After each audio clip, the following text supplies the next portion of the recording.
যশোরে একটি রহস্যময় প্রাইভেট কার উদ্ধারকে কেন্দ্র করে বেরিয়ে আসছে সোনা পাচারের চাঞ্চল্যকর সব তথ্য। গত ৮ই জানুয়ারি যশোর থেকে অস্ত্রের মুখে ছিনতাই হয় হীরা খাতুন নামে এক নারীর গাড়ি।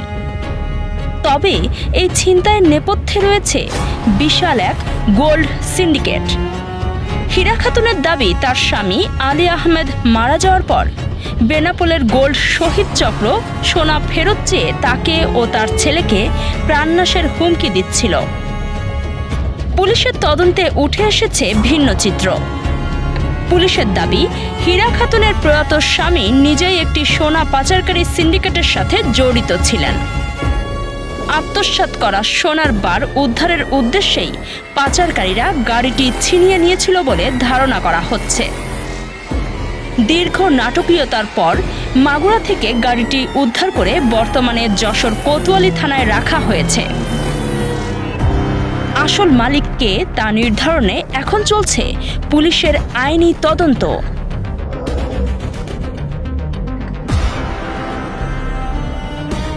রোহিত হোসেন রনি ও বিজয় মাহমুদের তথ্যচিত্রে কাজী সাইমা, রাত দিন নিউজ।